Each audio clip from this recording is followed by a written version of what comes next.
Le récit biblique commence dans un jardin où Dieu et les hommes vivent ensemble.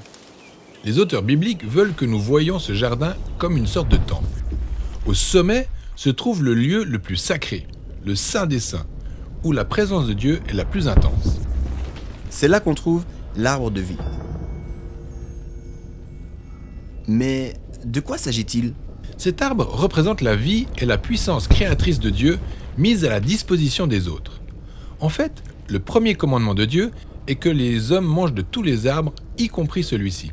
Donc, on ingère la vie de Dieu lui-même. Ça a l'air fort comme truc. Oui, ce repas transforme celui qui le mange, ou, comme le dit le récit, lui donne la vie éternelle. D'accord. Mais pour aller vers l'arbre de vie, les hommes doivent passer à côté d'un autre arbre, appelé l'arbre de la connaissance du bien et du mal. Dieu dit que de manger de cet arbre nous tuera. Comment ça ? Eh bien, cet arbre représente le fait de se saisir du droit d'agir comme bon nous semble. Lorsque les hommes font ça, Ça mène à des relations brisées, à la violence et à la mort. oui, voilà ce qu'il faut savoir. Les deux arbres sont beaux, mais l'un d'eux est un faux arbre de vie. Les hommes mangent du fruit de ce faux arbre de vie, Et ils sont définitivement exilés du jardin. ce qui soulève la question de savoir s'il est possible de revenir à l'arbre de vie. Eh bien, plus tard dans le récit, on découvre un homme du nom de Moïse qui rencontre Dieu dans un arbre du désert au sommet d'une montagne. Oh, tu parles du buisson ardent, où Moïse apprend qu'il se tient sur une terre sacrée.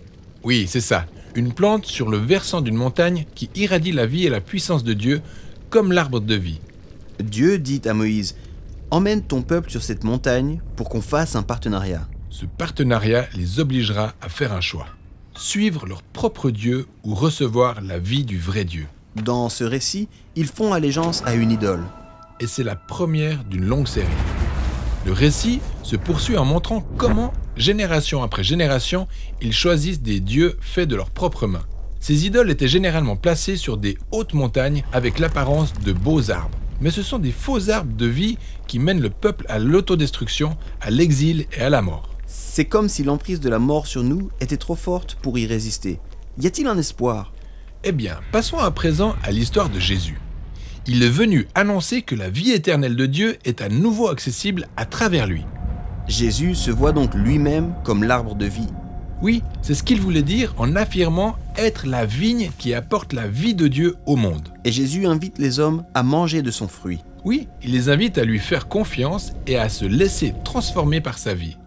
Mais il met aussi en lumière la corruption des hommes, leur amour des faux arbres de vie. Ainsi, il leur présente un nouveau choix entre la vie et la mort.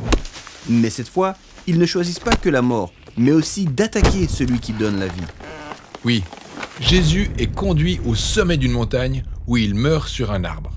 La croix est le triste et violent résultat du désir de l'humanité de faire ce qui est bon à ses propres yeux. L'arbre de vie a été vaincu par le pouvoir de la mort. En tout cas, c'est l'impression que ça peut donner.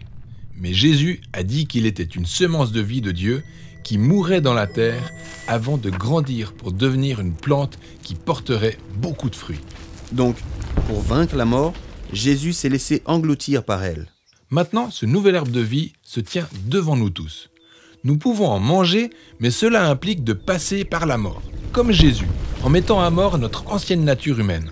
Pour qu'une nouvelle humanité puisse grandir à sa place. Oui, Jésus a dit qu'il est la vigne et que nous sommes ses branches.